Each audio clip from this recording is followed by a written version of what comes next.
Good day to you. This is Dennis Waters, Dr. Dennis L. Waters, Sr., and I'm continuing with the series called From the Book This Is It by Dr. Joseph Murphy. This is chapter 5. There are 4 chapters we've done before. This is the 5th chapter. It is entitled Subjective Mind Impressions. Impressions. Impressions. When we speak of mind, we usually refer to 2 phases of the mind, objective and subjective. In broad general terms, the difference between man's 2 minds may be stated in the following terms. The objective mind reasons, analyzes, dissects, divides, and chooses. It takes cognizance of the objective world through the media of the 5 physical senses. It is the outgrowth of man's physical necessities. Furthermore, it may be said to be his guide where his material environment is concerned. Its highest function is that of reasoning. It is not creative. The Bible verse he uses with this is John 5:30. It says, I can of mine own self do nothing. And also John 5:30 says, I can of my own self do nothing. And then John 14:10, it is the Father that dwelleth in me, he doeth the works. The subjective mind of man is that which creates and gives form to all impressions made upon it through the suggestion or feeling. This phase of man's mind takes cognizance of its environment by means independent of the physical senses. It perceives by intuition. It is a storehouse of memory and the seat of the emotions. It is the Father that doeth the works. It performs its highest function when the objective senses are in abeyance, as in meditation. It sees without the use of the natural organs of vision. It can leave the body and assume another body and travel to distant lands. In the absolute sense, man's subjective mind does not have to travel anywhere as the whole world is within it. Be still and know that I am God. Psalm 46, verse 10. God does not travel. He is omnipresent. The subjective mind has the power to read the thoughts of others in the minutest details. It can read the contents of sealed letters and of books locked in a safe. All wisdom and knowledge are locked within it because it is the highest self of man or God. For purposes of clarification, we will say that the real distinction between the 2 minds consists in the fact that the objective mind is merely the function of the physical brain. On the other hand, the subjective mind is a distinct entity, possessing independent powers and functions. It has a mental organization of its own and is capable of sustaining an existence independent of the body. In other words, it is the soul, capital S-O-U-L. The most important point to remember is that the subjective mind accepts every suggestion given to it, no matter how good, bad, or absurd, without the slightest hesitation or doubt. Man must, therefore, learn to entertain only good suggestions, ideas, and moods. This is imperative due to the fact that man's subjective mind is amenable to the control of his objective mind. as well as to the suggestions of others. Through discipline, he learns to reject all suggestions at variance with that which he wants to hear. The subjective mind expresses the feelings impressed upon it. This is the law of cause and effect. The cause is the mood, and the effect is a manifestation of the mood. In the subjective dream state, we meet loved ones and we visit places thousands of miles away. This is real because man is a psychological being and not bound by space or time. Other people may tell us important things in our dreams. Tigers, lions, and other wild animals talk in foreign languages to us, and it seems natural and logical while we are dreaming.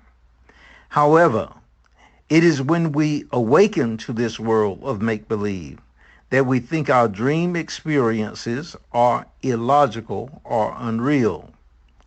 Life on this plane is truly a dream and nothing but a dream. It is not foolish to say man is suffering. Can God suffer? Can God grow? Can God expand? Can God contract? It is the illusion of growth, the illusion of travel, the illusion of time, and the illusion of suffering or death. If you have a headache, who is suffering? You or the tooth? If you are hypnotized, for example, and the suggestion is given that there is no pain, immediately the pain leaves you. On awakening, you have no sense of pain. Where did it go? It was only an idea, a belief, or opinion accepted by your consciousness. A counter-suggestion removed it. People talk about thousands being killed.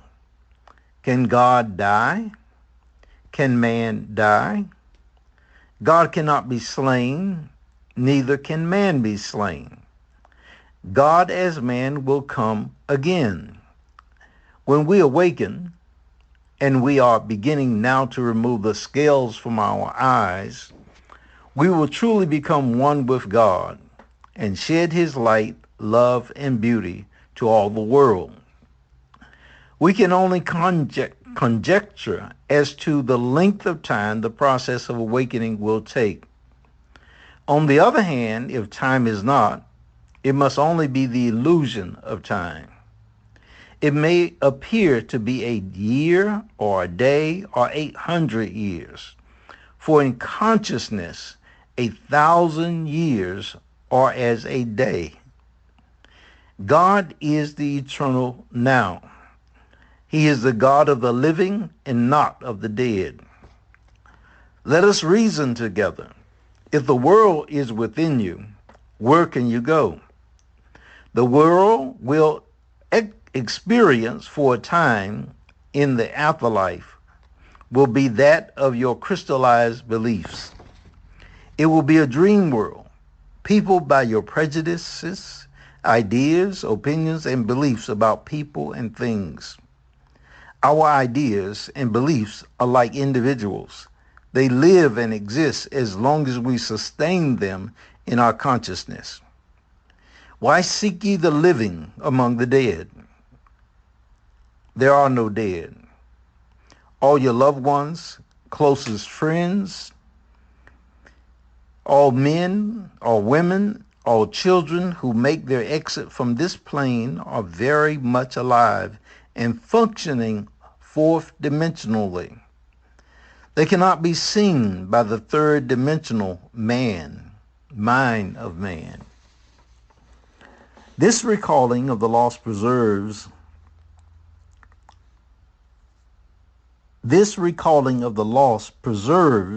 the beauty of thought without limitation. In other words, we must never grieve or mourn for loved ones.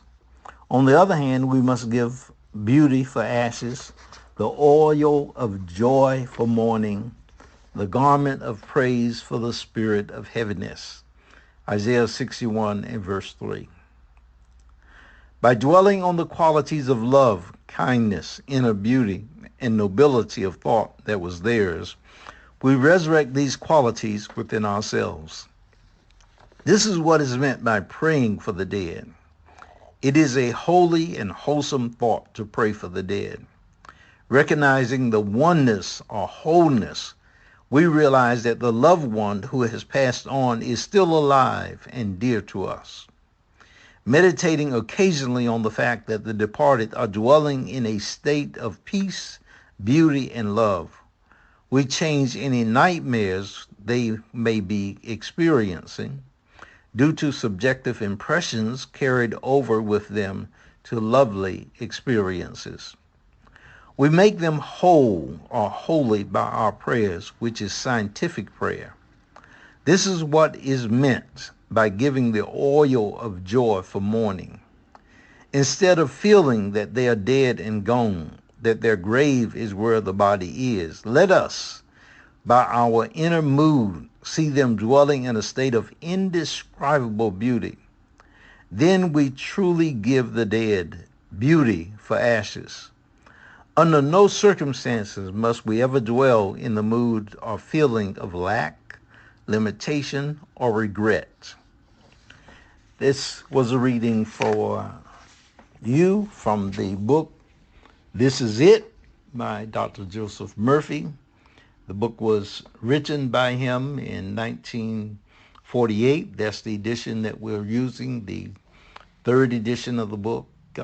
This I'm reading is the year 2020, so it's a book that's over 50 years old.